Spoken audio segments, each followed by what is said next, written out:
Students, पिछले video में आप लोगों को स्ट्रक्चर ऑफ ओव्यूल के बारे में बताए थे और टाइप्स ऑफ ओव्यूल के बारे में बताए थे। उसको एक बार फिर से देख लेते हैं, ओव्यूल का स्ट्रक्चर क्या था, फिर उसके बाद से आगे बताते हैं। अगर हम फ्लावर से फीमेल पार्ट को तोड़ के लाएं, जैसे यहाँ पे फीमेल पार्ट बोर्ड पे रख रहे हैं फ्लावर का, ये फीमेल पार्ट है, इसका नाम है कार्पेल या फिर कहते हैं इसको पिस्टिल। अब ग्रुप में रहेंगे तो इनको गाइनोसियम कह सकते हैं।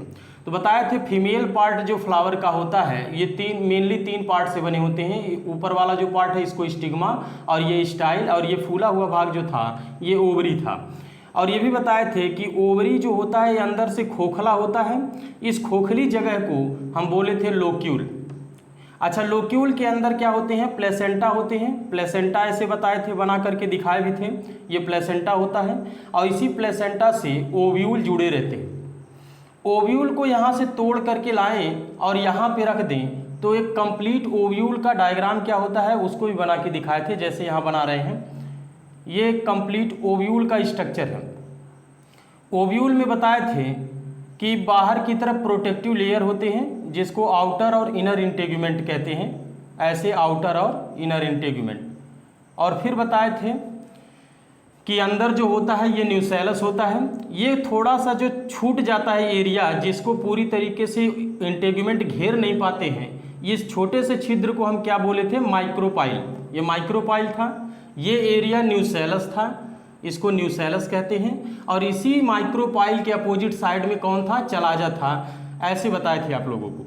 ये था फ्यूनिकल। फ्यूनिकल वह जगह होती है जहाँ से हम प्लेसेंटा से तोड़ के लाए हैं, मतलब फ्यूनिकल ओव्यूल का वह जगह है जहाँ से ये प्लेसेंटा से जुड़ा रहता है। अच्छा, उसके बाद से बताए थे हाइलम। हाइलम क्या होता है? हाइलम एक जंक्शन होता है जो ओव्यूल और फ्यूनिकल के बीच होता है, ठीक है, बीच का जंक्शन होता है। इस कंप्लीट ओव्यूल में ये जो बीच में हम न्यूसेलस देख रहे हैं, ये न्यूसेलस जब ये यंग रहा होगा फ्लावर, उस कंडीशन में यहाँ पे केवल और केवल न्यूसेलस ही देखने को मिलते हैं।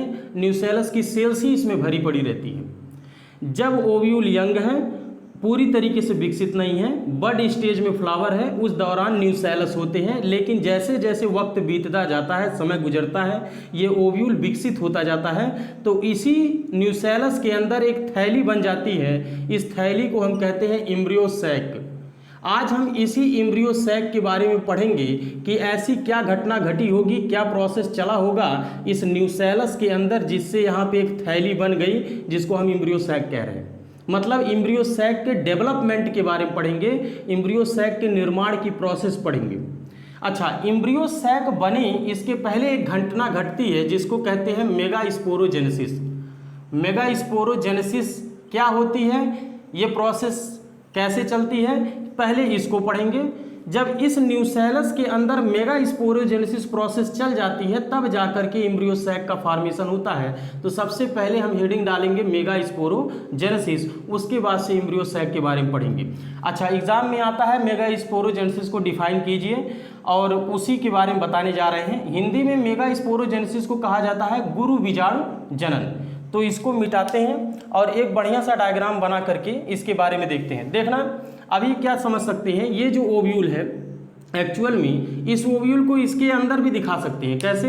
अगर हम चाहे, कोई जरूरी नहीं प्लेसेंटा इसी टाइप का हर एक फ्लावर में हो, प्लेसेंटा छोटा भी हो सकता है, जैसे अभी दिखा दें।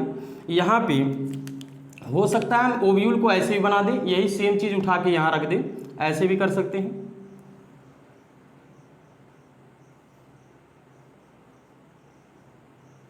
यही ओव्यूल इस तरह से भी इसमें अरेंज हो सकता है, इसमें स्थित हो सकता है। तो हम इसको मिटा करके एक बढ़िया सा डायग्राम बना करके मेगास्पोरोजेनेसिस प्रोसेस को दिखा रहे हैं कि मेगास्पोरोजेनेसिस क्या है, और एग्जाम में आएगा तो कैसे आप लिखेंगे उसको डिफाइन करेंगे, उसको भी बताने जा रहे हैं।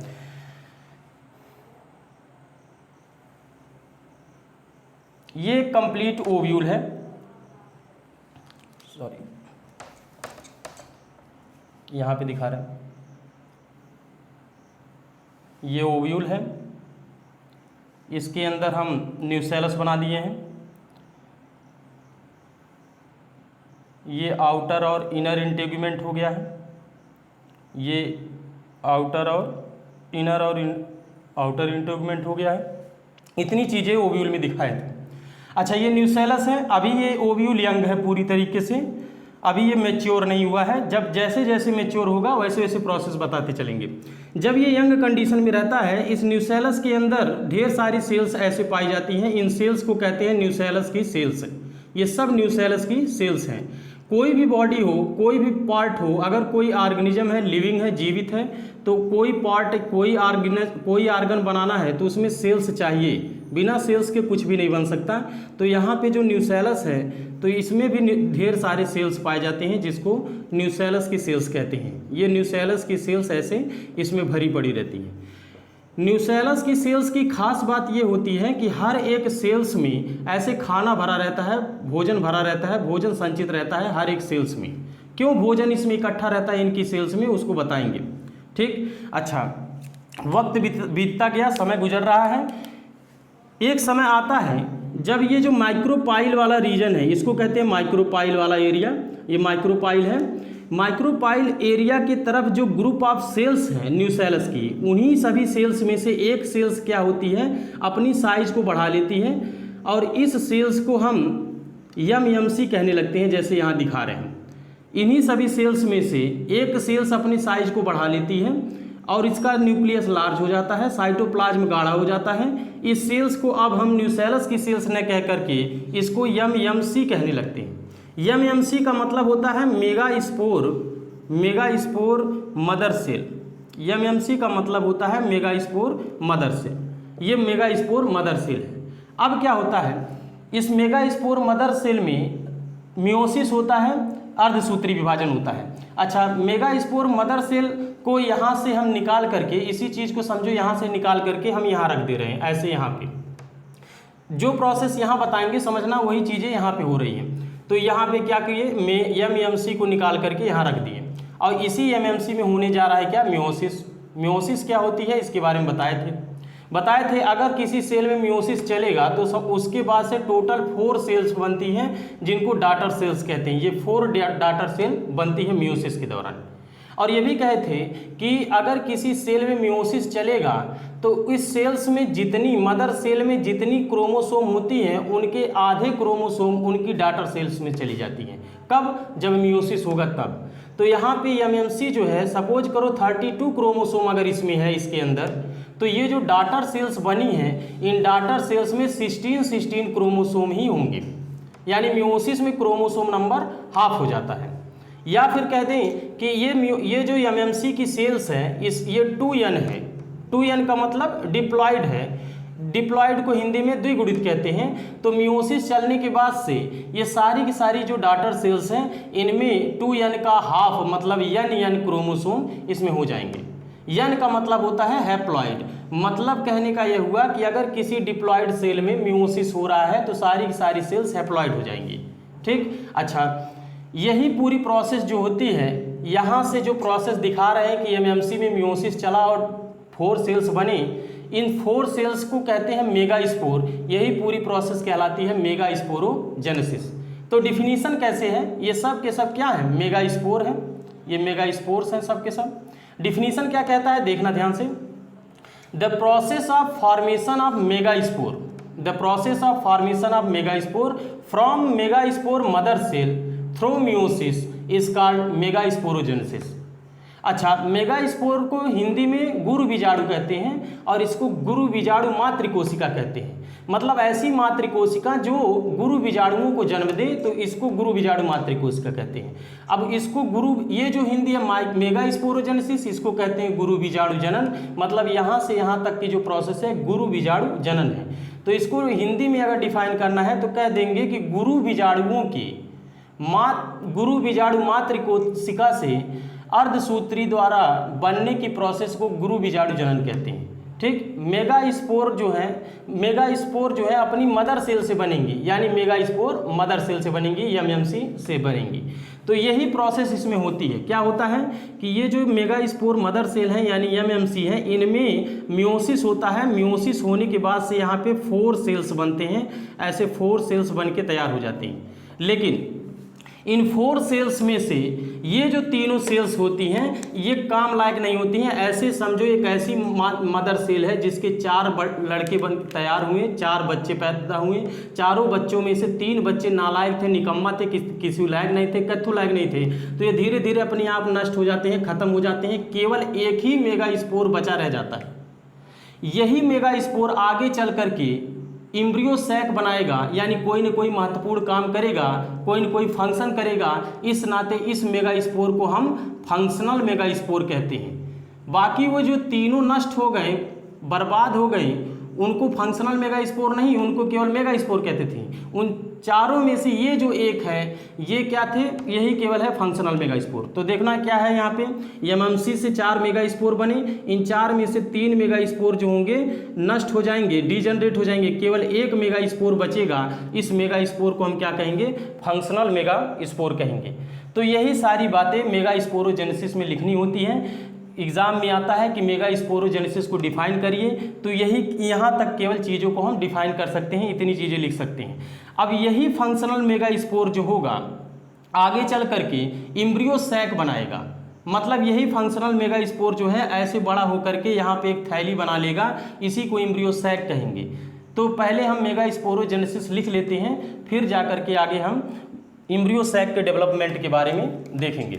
तो यहाँ पे क्या लिखेंगे, पॉइंट में डिफिनीशन में क्या लिखेंगे, सबसे पहले कि जो ओव्यूल होते हैं ये डिफरेंशिएट करके एक एमएमसी बनाते हैं। तो लिखेंगे ovule differentiate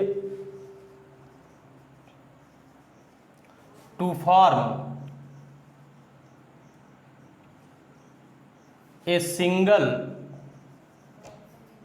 MMC megaspore mother cell in the nucellus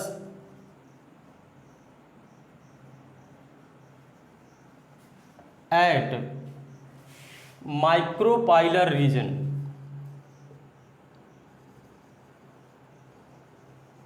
कहने का मतलब क्या है कि ओव्यूल डिफरेंशिएट होकर के एक एमएमसी बनाता है न्यूसेलस के अंदर माइक्रोपाइलर की ओर।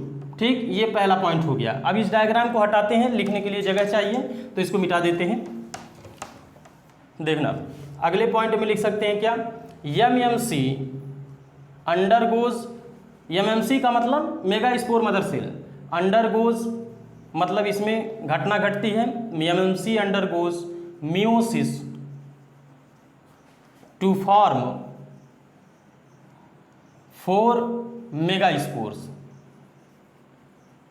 मतलब एमएमसी में मियोसिस होगा, 4 मेगा स्पोर्स बनेंगे, 4 मेगा स्पोर्स। अच्छा, लिखेंगे चारों मेगा स्पोर में से 3 नष्ट हो जाएंगे, केवल एक बचेगा जिसको हम फंक्शनल मेगा स्पोर कहेंगे। तो लिखेंगे क्या, out of 4 mega spores only 1 is functional which is called functional megaspore।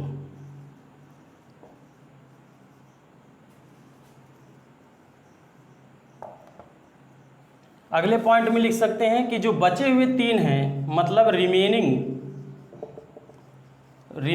3 mega spores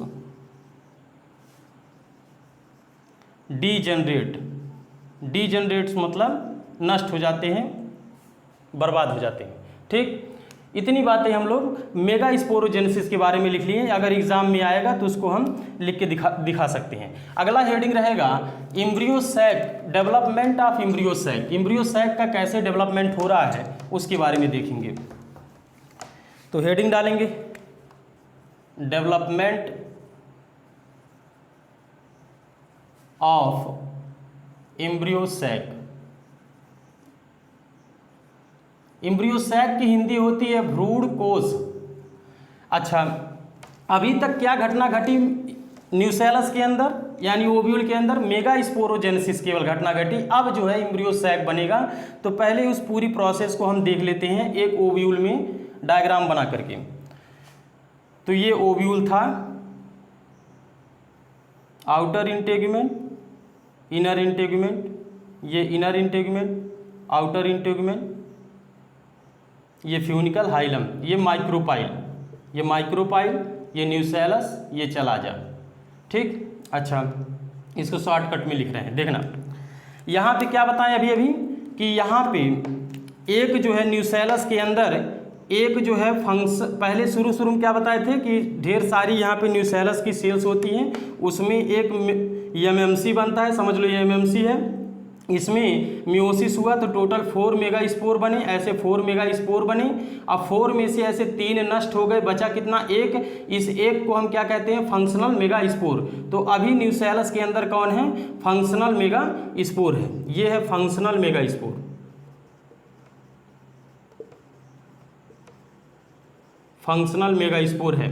अच्छा, इस फंक्शनल मेगा स्पोर के किनारे किनारे ऐसी ढेर सारी सेल्स होती हैं। इन सेल्स को न्यूसेलस की सेल्स कहते हैं, न्यूसेलर सेल हैं। और हर एक न्यूसेलर सेल में खाना इकट्ठा रहता है, भोजन संचित रहता है। ये भोजन इसी फंक्शनल मेगा स्पोर को खाने पीने के लिए होता है। ये फंक्शनल मेगा स्पोर अब क्या करता है कि जो भी आसपास इसके खाना रखा है न्यूसेलस की सेल्स में, इन सब को खा खा करके अपनी साइज को बड़ा करता है। ये किनारे किनारे की न्यूसेलस की सेल्स को खा के नष्ट भी करेगा, अपनी साइज को बड़ा करेगा और यहाँ पे अपनी जगह बनाएगा। तो धीरे धीरे क्या हो रहा है, अभी इतना था तो पता चला कि ये जो है इतना बड़ा हो गया फंक्शनल मेगा स्पोर, क्योंकि आसपास की सेल से खाना खींच खींच कर उनको नष्ट करके अपनी जगह को, अपनी साइज को बढ़ा रहा है। कौन, फंक्शनल मेगा स्पोर। अच्छा, अब क्या हुआ, धीरे धीरे और अपने साइज को बढ़ा किया कि इन किनारे किनारे जितनी भी न्यूसेलस की सेल्स थी, इन सब को खा खा करके अपनी सेल्स को और बड़ा कर दिया। सपोज करो इतना बड़ा न्यूसेलस की सेल, ये फंक्शनल मेगा स्पोर की सेल हो गई।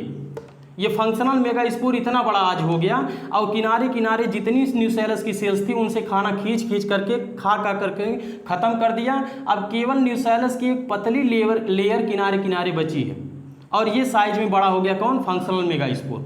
अब जो होता है इसी फंक्शनल मेगा स्पोर में ये जो सेंटर में पॉइंट दिखा रहे हैं इसको कहते हैं न्यूक्लियस। न्यूक्लियस में माइटोसिस चलेगा। तो पहले माइटोसिस बता देते हैं, माइटोसिस क्या होता है, फिर आगे की कहानी बताते हैं। सपोज करो माइटोसिस में एक कंडीशन बताए थे कि अगर कोई सेल है, इस सेल में अगर हम माइटोसिस कराएं तो माइटोसिस होने के बाद से एक सेल से 2 सेल बनती है। ये माइटोसिस का कंसेप्ट है। वहीं मियोसिस में क्या था, अर्धसूत्री विभाजन में क्या था कि एक सेल में अगर मियोसिस करा देते हैं तो मियोसिस से टोटल 4 सेल्स बनती थी, जो अभी मेगा स्पोरोजेनेसिस में बताए हैं। लेकिन यहाँ मियोसिस नहीं, यहाँ माइटोसिस हो रहा है। तो माइटोसिस का कंसेप्ट है कि किसी सेल में माइटोसिस चलेगा तो 2 सेल्स बनेंगी। दूसरी बात, इस सेल्स में जितने क्रोमोसोम होंगे उतने ही क्रोमोसोम इन सेल्स में होंगी। ठीक ना, जैसे अगर हम कह दें यहाँ पे 32 क्रोमोसोम हैं तो इन दोनों डॉटर सेल्स में भी 32 क्रोमोसोम होंगे। अगर हम कह दें ये 2n है तो ये दोनों भी क्या होंगे, 2n होंगे। ठीक, अगर हम कह दें ये n है तो ये दोनों भी डॉटर सेल कैसे होंगे, n होंगे। तो माइटोसिस का कंसेप्ट है किसी सेल में माइटोसिस चलेगा 2 सेल बनेंगे, क्रोमोसोम नंबर वही रहेगा। ठीक, अच्छा ऐसे माइटोसिस हम न्यूक्लियस में भी चला सकते हैं। समझ लो न्यूक्लियस है, न्यूक्लियस में अगर हम माइटोसिस करा दें तो माइटोसिस जैसे चलता है एक न्यूक्लियस से 2 न्यूक्लियस बनते हैं। फिर इसमें हम माइटोसिस करा दें तो 2 न्यूक्लियस से 4 न्यूक्लियस बनते हैं।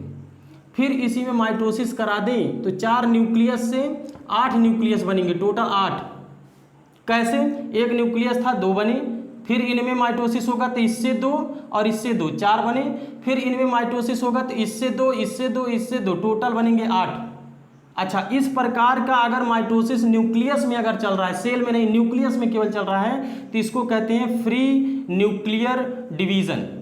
फ्री न्यूक्लियर डिवीजन क्या होता है इसको समझना।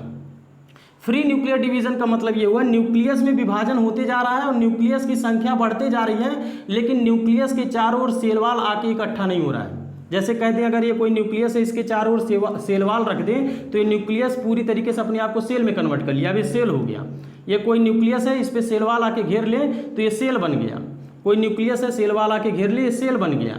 तो यहाँ पे क्या देख रहे हैं, न्यूक्लियस में माइटोसिस हो रहा है लेकिन सेलवाल आके घेर नहीं रहा है, मतलब सेल नहीं बन रहे हैं, डायरेक्ट केवल न्यूक्लियस के नंबर बढ़ रहे हैं, तो ढेर सारे न्यूक्लियस हो जा रहे हैं। अच्छा, यहाँ पे देखना, अगर हम कह दें कि ये न्यूक्लियस और न्यूक्लियाई दो वर्ड होते हैं, इनको समझ लेते हैं। न्यूक्लियस क्या होता है और न्यूक्लियाई क्या होती है। न्यूक्लियस सिंगुलर वर्ड है, न्यूक्लियाई प्लूरल वर्ड है, दोनों एक ही चीज़ है। न्यूक्लियस एक के लिए कहा जाता है और मोर देन वन है, ढेर सारे न्यूक्लियस हैं तो उसको न्यूक्लियाई कहा जाता है, यही बस डिफरेंस है। तो अब आगे जो फंक्शनल मेगास्पोर के अंदर जो न्यूक्लियस है, इसमें वही प्रोसेस चलने जा रहा है, मतलब फ्री न्यूक्लियर डिवीजन होने जा रहा है। देखना क्या होता है इसमें, होगा क्या, ये जो न्यूक्लियस है इसमें माइटोसिस होगा। तो अभी अभी बताएं, माइटोसिस से एक बार, माइटोसिस से कितने, माइटोसिस अगर होगा तो कितने न्यूक्लियाई बनेंगे, 2 बनेंगे। तो एक न्यूक्लियस है, माइटोसिस इसमें चला, कितने न्यूक्लियस बनेंगे, 2 न्यूक्लियस बनेंगे। अच्छा, 2 न्यूक्लियस बन गए, इनमें से एक न्यूक्लियस एक पोल की ओर जाएगा, दूसरा न्यूक्लियस दूसरे पोल की ओर जाएगा। ये जो है ये पोलर रीजन है, ये पोल है, ये दोनों एक दूसरे का अपोजिट पोल है। तो इस पोल की ओर एक न्यूक्लियस चला आया, एक इस पोल की ओर दूसरा न्यूक्लियस चला आया, तो ऐसे दोनों मूव कर करके यहाँ पहुँच गए न्यूक्लियस, ठीक है ना। अच्छा, अब क्या होगा, इन दोनों न्यूक्लियस में फिर से माइटोसिस चलेगा, यहाँ पे भी माइटोसिस, यहाँ पे भी माइटोसिस। तो यहाँ पे माइटोसिस चलेगा, कितने न्यूक्लियस बनेंगे, 2 न्यूक्लियस। यहाँ पे माइटोसिस होगा, कितने न्यूक्लियस बनेंगे, 2 न्यूक्लियस। यानी इस पूरे एक कंप्लीट फंक्शनल मेगास्पोर के अंदर 4 न्यूक्लियस बन गए, 4 न्यूक्लियाई बन गए। फिर एक बार और माइटोसिस चलता है, यहाँ पे भी, यहाँ पे भी। तो 2 से कितने बनेंगे, 4, तो यहाँ 4 न्यूक्लियस हो गए। और यहाँ पे भी 2 से कितने बनेंगे, 4 न्यूक्लियस यहाँ हो गए। यानी 4 न्यूक्लियस दोनों जगह बन के तैयार हो गए। ये घटनाएं घट रही हैं किसमें, फंक्शनल मेगास्पोर के अंदर, ठीक। किनारे किनारे न्यूसेलस की पतली लेयर केवल बची है, ये खा करके अपनी साइज को बढ़ा करके खत्म कर दिया उन सबको। क्या इतनी बातें समझ में आ रहा है आप लोगों को, ठीक। आगे देखते हैं होगा क्या। इन चारों में से एक न्यूक्लियस जो होता है ये सेंटर की ओर मूव करेगा, यहाँ से भाग करके यहाँ बीच में चला आएगा। इन चारों में से एक न्यूक्लियस भाग करके इस बीच में चला आएगा, मतलब दोनों पोल पर केवल 3 न्यूक्लियस ही रह गए हैं। यहाँ पे 3 न्यूक्लियस, यहाँ पे 3 न्यूक्लियस, सेंटर में कितने, 2 न्यूक्लियस। बात समझ में आ रहा है, 3 3 6 2 8 न्यूक्लियस हैं इसके अंदर। अब क्या होता है, जब ये इसमें इसके अंदर टोटल 8 न्यूक्लियस हो जाते हैं, मतलब 8 न्यूक्लिएट स्टेज आ जाती है। 8 न्यूक्लिएट स्टेज इसको कहा जाता है, एक ऐसी अवस्था जिसमें 8 न्यूक्लियस है। तो इसमें क्या होता है, अब सेल वाल बनना शुरू होगा। मैं अभी बताया हूँ कि किसी न्यूक्लियस के चारों ओर सेल वाल आ जाए, जैसे एक राउंड जो दिखा रहे हैं सेल वाल है, तो वो सेल बन जाता है। तो देखना यहाँ पे क्या होता है, ऐसे तीनों न्यूक्लियस जो हैं इनके चारों ओर ऐसे सेल वाल आ गया, एक सेल वाल आया, फिर दूसरा है, इसके चारों ओर सेल वाल आया, तीसरा है, सेल वाल आ गया, ठीक ना। अच्छा, यहाँ नीचे जो है इनमें भी ऐसे एक न्यूक्लियस के बाहर चारों ओर सराउंड कर लेते हैं, घेर लेते हैं सेल वाल, ऐसे यहाँ पे सेल वाल घेर लेते हैं। बात समझ में आ रहा है। लेकिन जो सेंटर में दोनों न्यूक्लियस है इनको कोई सेल वाल आकर के नहीं घेरते, ये इस नाते ये न्यूक्लियस के न्यूक्लियस बने रहते हैं, सेल में कन्वर्ट नहीं होते। अब ये पूरा कंप्लीट स्ट्रक्चर जिसको पहले हम फंक्शनल मेगास्पोर कहते थे, यही अब क्या कहलाने लगेगा, एम्ब्रियो सैक कहलाने लगेगा। इसी को हम क्या बोलेंगे, एम्ब्रियो सैक। ये पूरी प्रोसेस जो थी एम्ब्रियो सैक के डेवलपमेंट की प्रोसेस यही थी, ऐसे ही एम्ब्रियो सैक बनता है। अच्छा, इस पूरे एम्ब्रियो सैक में हम क्या क्या चीज़ें देख सकते हैं, देख लो। इस कंप्लीट एम्ब्रियो सैक में ये वाला ये जो तीनों सेल्स हैं, इन जो चलाजा की ओर सेल्स हैं, याद रखना ये कंसेप्ट है, ये चलाजा वाला एरिया है। चलाजा की तरफ जो 3 सेल्स होते हैं ग्रुप में, इन तीनों सेल्स को कहते हैं एंटीपोडल्स। ये एंटीपोडल्स होते हैं, एंटीपोडल्स या एंटीपोडल सेल कहते हैं। तो पूछा जाता है एंटीपोडल सेल्स किस साइड बनते हैं, बताएंगे चलाजा साइड की ओर। माइक्रोपाइल साइड की ओर ये जो 3 सेल्स होती हैं, इनमें इन तीनों सेल्स के ग्रुप को एग ऑपरेटस कहा जाता है। इनको एग ऑपरेटस कहा जाएगा। क्यों कहा जाता है, क्योंकि इसमें ये वाला जो सेल है इसको कहा जाता है एग, ये एग है, एग सेल है। और ये दोनों जो हैं इनको कहा जाता है सिनर्जिड सेल। 2 सिनर्जिड सेल और एक एग सेल मिल करके एग ऑपरेटस बनाते हैं। तो इसको और बढ़िया से ऐसे दिखा सकते हैं, ये सिनर्जिड सेल है, इसको सिनर्जिड सेल्स कहते हैं। और एग सेल और सिनर्जिड सेल मिल करके क्या बना रहे हैं, एग ऑपरेटस। तो इसको एग ऑपरेटस ऐसे लिख सकते हैं। अच्छा, यहाँ पे देखना सेंटर में 2 न्यूक्लियाई हैं, इनको कहा जाता है पोलर न्यूक्लियाई। ये पोलर न्यूक्लियाई है। न्यूक्लियाई क्यों? क्योंकि एक से ज़्यादा न्यूक्लियस है तो न्यूक्लियाई कहेंगे। अच्छा, ये पूरा जो है पूरा का पूरा ये पूरा एक फंक्शनल मेगास्पोर जिसको पहले कहते थे, अब ये कंप्लीट एक सेल है। इस सेल को हम सेंट्रल सेल कहते हैं। ये सेंट्रल सेल हो गया।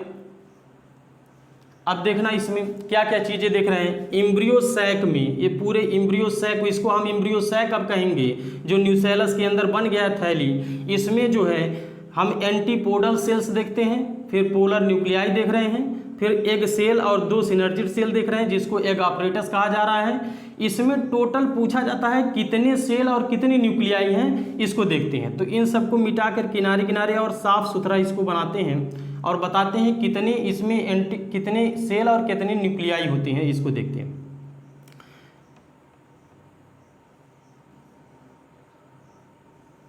देखना, ये पूरा का पूरा ये जो सेल है, ये एक सेल है जिसको सेंट्रल सेल कहती हैं। एक सेल हो गया। इस सेल के अंदर 3 सेल इधर हैं, जिसमें से एक एग सेल, 2 सिनर्जिड सेल, यानी टोटल कितने हुए? 4 सेल। यानी एक ये बड़ा वाला सेल और एक ये 3 इधर 3 इधर, तो 3 3 6 और एक बड़ा वाला सेल 7। कितने सेल हो गए? 7 सेल्ड हो गए। 7 सेल्ड। अब कितनी न्यूक्लियस हैं, कितने न्यूक्लियाई हैं, इसको देखो। 1 ये पूरा 1 2 3 न्यूक्लियस इधर, 4 5 6 7 8 न्यूक्लियस इधर, तो 7 सेल्ड 8 न्यूक्लिएट स्टेज इसको कहा जाता है। यानी एम्ब्रियो सैक जो है, एम्ब्रियो सैक में टोटल 7 सेल हैं, 7 सेल हैं और 8 न्यूक्लियाई हैं।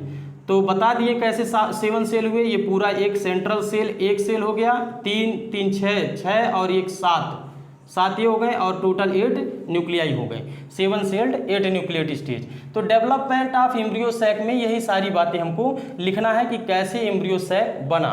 तो इसको मिटाते हैं डायग्राम को और सारी बातें लिखते हैं। देखना, पहला पॉइंट यही लिख सकते हैं,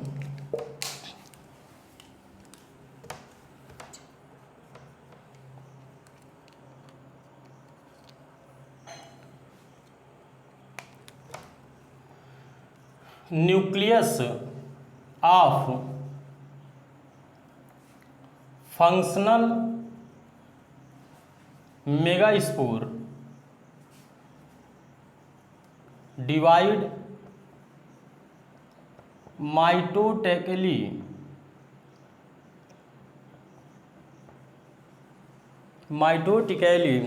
मतलब mitosis and form 2 nuclei which move opposite pole, जो अपोजिट पोल की ओर मूव करती हैं। जैसे यहाँ पे अगर हम दिखा दें, ये न्यूसेलस है। न्यूसेलस के अंदर यहाँ साइड में रफ डायग्राम एक दिखाते चले। जैसे न्यूसेलस है, न्यूसेलस के अंदर ये फंक्शनल मेगास्पोर था, इसमें सेंट्रल में न्यूक्लियस था। इसमें क्या हुआ? माइटोसिस हुआ। माइटोटिकैली का मतलब माइटोसिस हुआ, 2 न्यूक्लियाई बने, दोनों न्यूक्लियाई में से दोनों अपोजिट पोल की ओर मूव करने लगे। यही बातें इसमें लिखें। अगला देखना, 2 sequential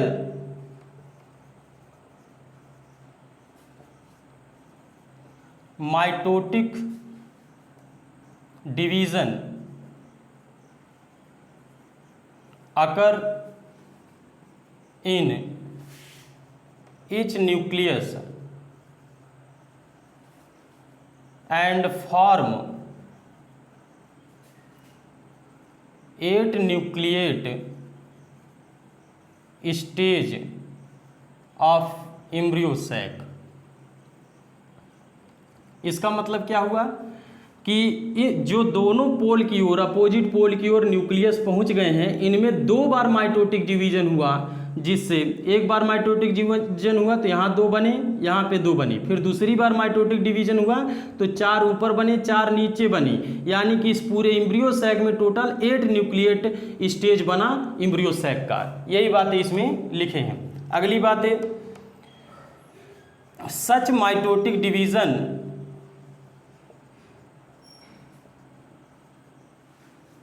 is called free nuclear division. इस तरह के माइटोटिक डिवीजन को फ्री न्यूक्लियर डिवीजन कहते हैं, क्योंकि देखना यहाँ जितने भी न्यूक्लियस बने हैं इनके बाद तुरंत सेल वॉल नहीं बना, केवल न्यूक्लियस के नंबर, संख्याएं न्यूक्लियस की बढ़ रही हैं। इस तरीके के डिवीजन को फ्री न्यूक्लियर डिवीजन कहते हैं। ठीक, अच्छा यहाँ पे लिख सकते हैं बिकॉज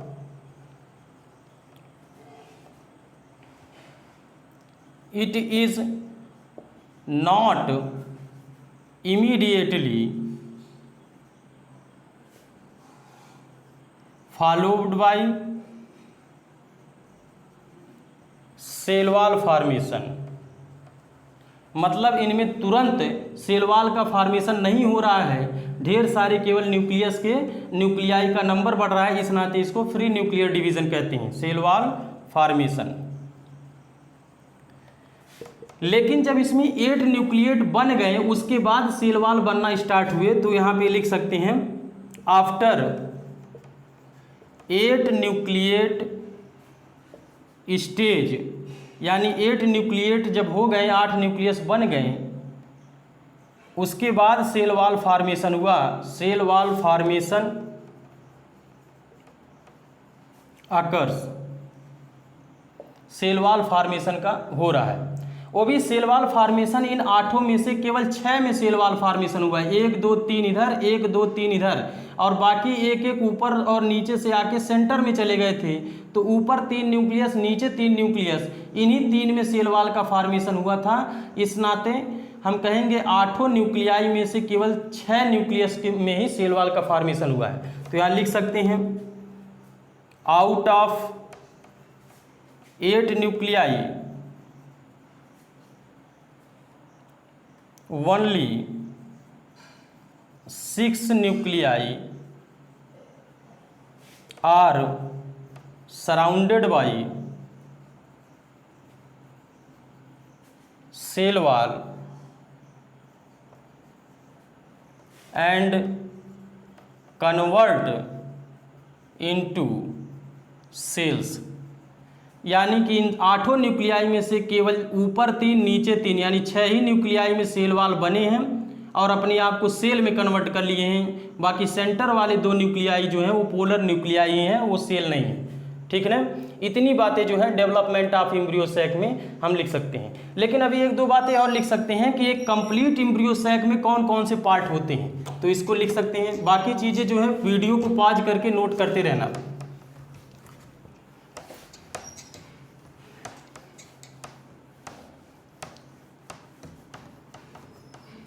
देखना अगले पॉइंट में लिख सकते हैं क्या, an embryo sac consist of following parts. कौन कौन से पार्ट्स मिलकर बन सकता है, तो यहाँ पे बता दें। यहाँ पे एक रफ डायग्राम बना दें एम्ब्रियो सैक का। ये एम्ब्रियो सैक है, इसमें जो थे एंटीपोडल्स थे, ये सब एंटीपोडल्स हैं। यहाँ पे चलाजा लिखना, कन्फर्म चलाजा लिख देना। चलाजा लिखने से पता चल जाता है, कन्फर्म हो जाता है कि एंटीपोडल चलाजा की तरफ होंगे।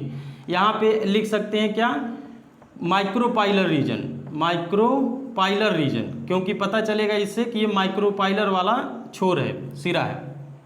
तो यहाँ पे 2 सिनर्जिड सेल बना दिए ऐसे, और एक एग सेल बना दिए। ये एग ऑपरेटस है, ये एंटीपोडल्स हैं, और बीच में पोलर न्यूक्लियाई। तो क्या लिख सकते हैं, एन एम्ब्रियो सैक, एक कंप्लीट एम्ब्रियो सैक में कितने कौन कौन लोग होते हैं, तो पहला लिख सकते हैं एंटीपोडल्स। एंटीपोडल्स का क्या खास बात है, दीज आर 3 वेजिटेटिव सेल्स। ये 3 सेल्स होती हैं which are present at chalaza end, जो चलाजा की ओर पाए जाते हैं। ठीक ना। दूसरा पार्ट जो है क्या है, पोलर न्यूक्लियाई। तो यहाँ लिख सकते हैं पोलर न्यूक्लियाई, या फिर कह सकते हैं पूरा कंप्लीट सेंट्रल सेल इसको, तो यहाँ पे एक सेंट्रल सेल, ये कंप्लीट बड़ी वाली जो सेल है तो यहाँ लिख सकते हैं सेंट्रल सेल से मिलकर बना होता है, तो सेंट्रल सेल, तो सेंट्रल सेल में लिख सकते हैं central cell contain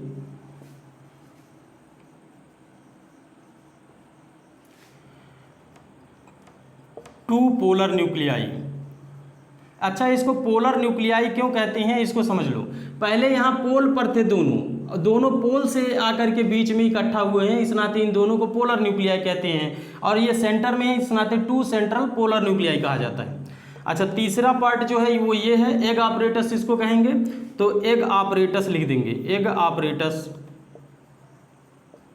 egg apparatus की खास बात क्या है, एग ऑपरेटस में एक एग होता है और 2 सिनर्जिड सेल होते हैं, तो लिखेंगे क्या, egg apparatus contain 1 egg plus 2 synergid cell,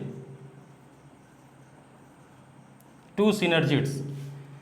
तीसरी बात क्या है, खास बात इसको समझना, यहाँ पे जो सिनर्जिड सेल्स होती हैं इनको मिटा दें, यहाँ पे जो सिनर्जिड सेल होती हैं और यहाँ पे एग सेल है, ये एग है, ये दोनों सिनर्जिड सेल हैं। इन्हीं सिनर्जिड सेल पर ऐसे फिंगर लाइक प्रोजेक्शन पाए जाते हैं, इन पे फिंगर लाइक प्रोजेक्शन पाया जाता है, जिसको जैसे यहाँ पे दिखा रहे हैं, इस फिंगर लाइक प्रोजेक्शन को फिलीफॉर्म ऑपरेटस कहा जाता है।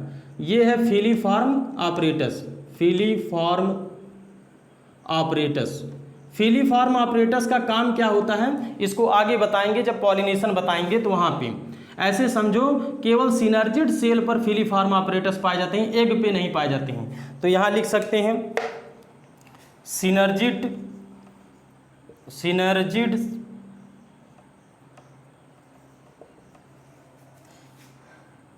Contain filiform apparatus.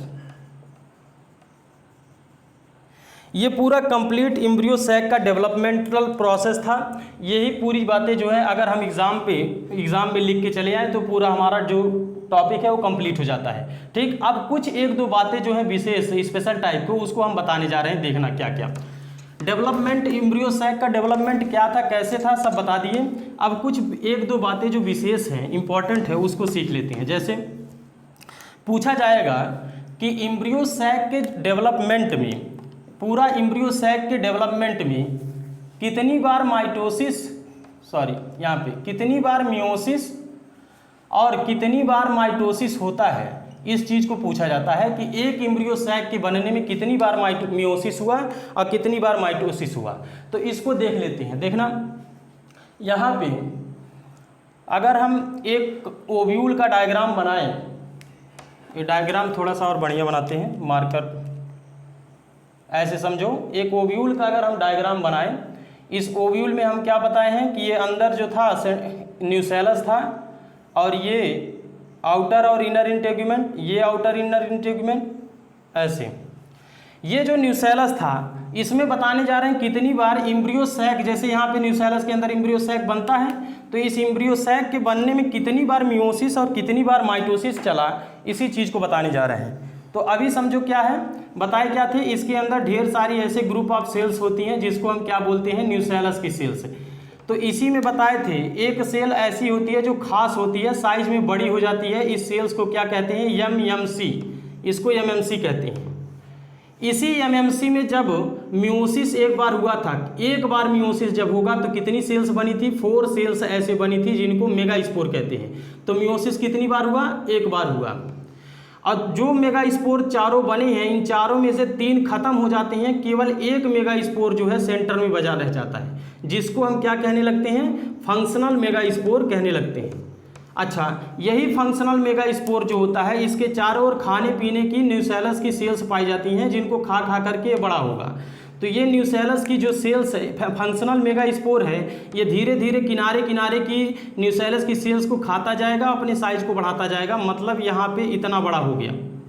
ठीक, ये हो गया फंक्शनल मेगास्पोर इतना बड़ा, और किनारे किनारे जो है न्यूसेलस की सेल्स जो हैं ऐसे इसको घेरे हुए हैं, बस पतली लेयर में केवल न्यूसेलस की सेल बची रह गई, बाकी सब ये खा लिया।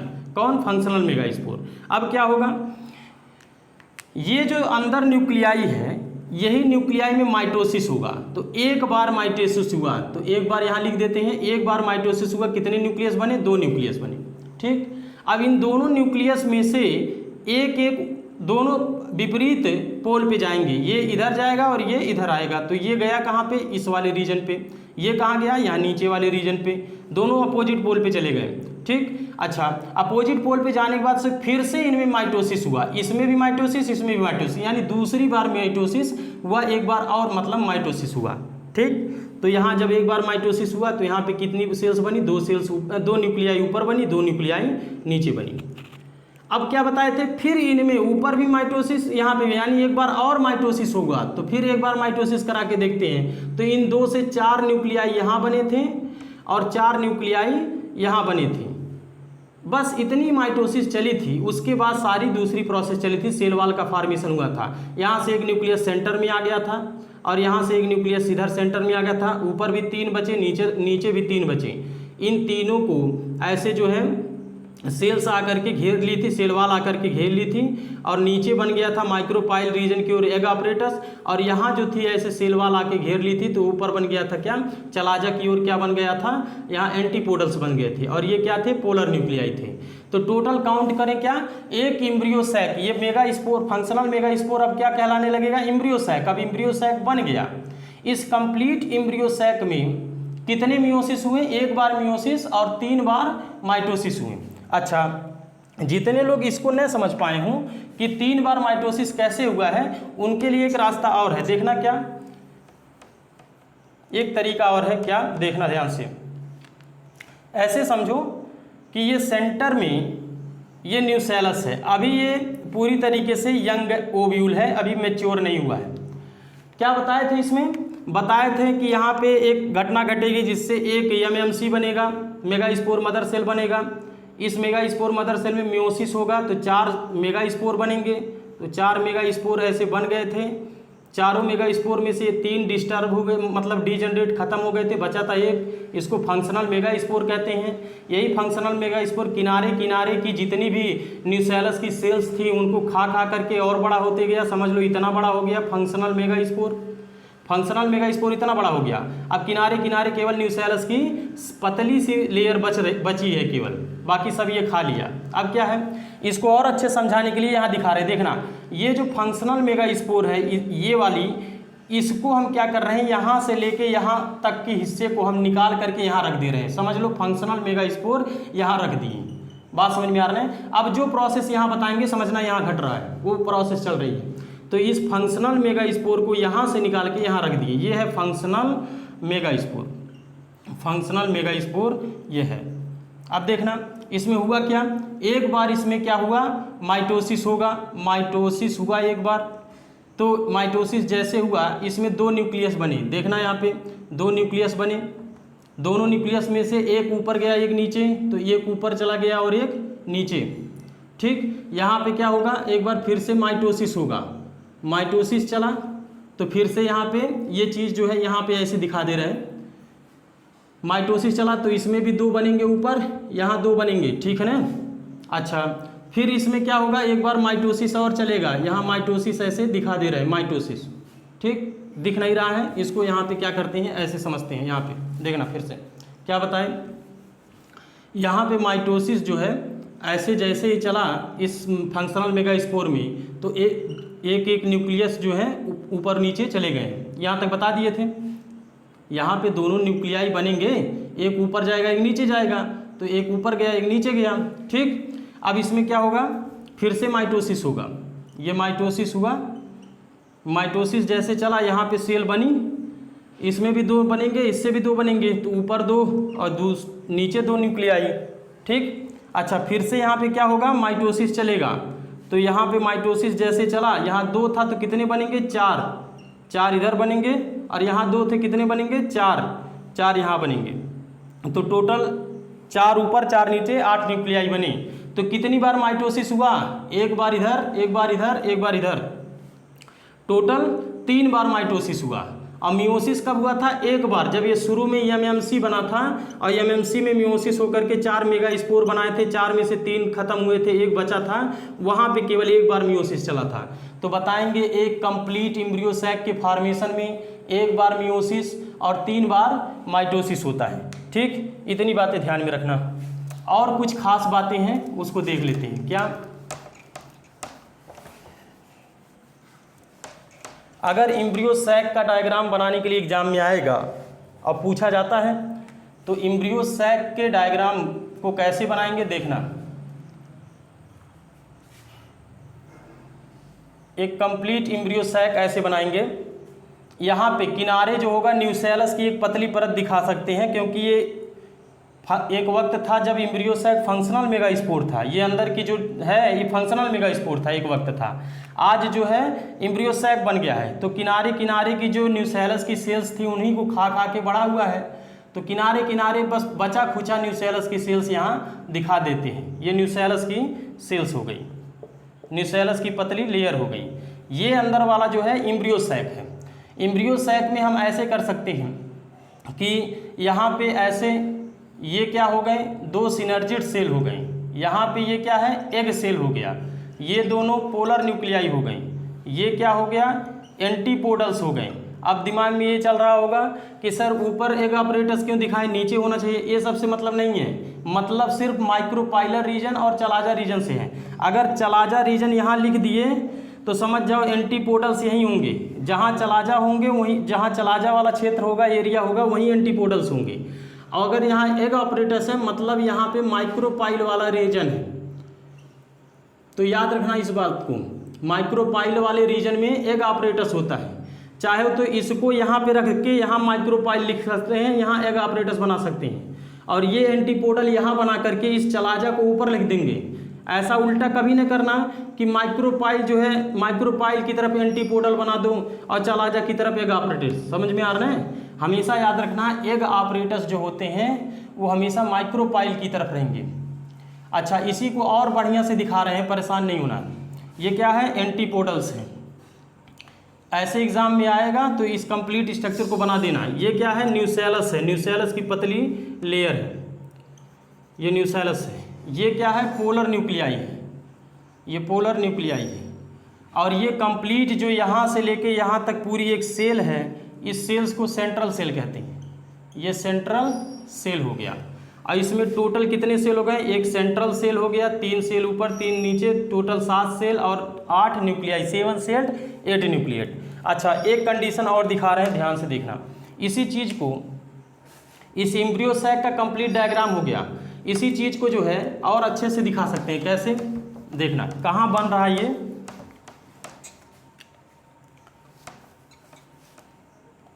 हम फीमेल के बारे में पढ़ रहे हैं तो फीमेल में कहाँ बन रहा है इसको देख सकते हैं।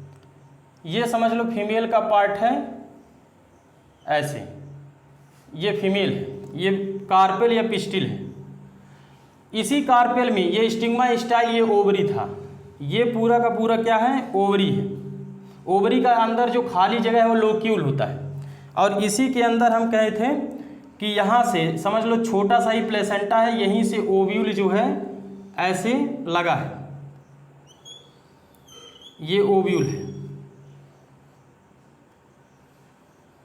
ऐसे। इसी ओव्यूल के अंदर ये न्यूसेलस था, तो न्यूसेलस को खा पी करके ये फंक्शनल मेगास्पोर बड़ा होकर एम्ब्रियो सैक बना लिया। अब ये माइक्रोपाइल एरिया है तो माइक्रोपाइल की तरफ एग ऑपरेटस रहेगा, बताए थे।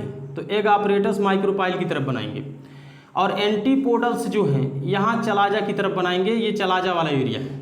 और बीच में क्या बता देंगे, पोलर न्यूक्लियाई। अब ये कंप्लीट डायग्राम बनके तैयार हो गया। ऐसे ही क्या होता है कि इसमें एम्ब्रियो सैक का डेवलपमेंट होता है। पहले यहाँ न्यूसेलस था, आज जो है यहाँ पे एम्ब्रियो सैक बन गया है।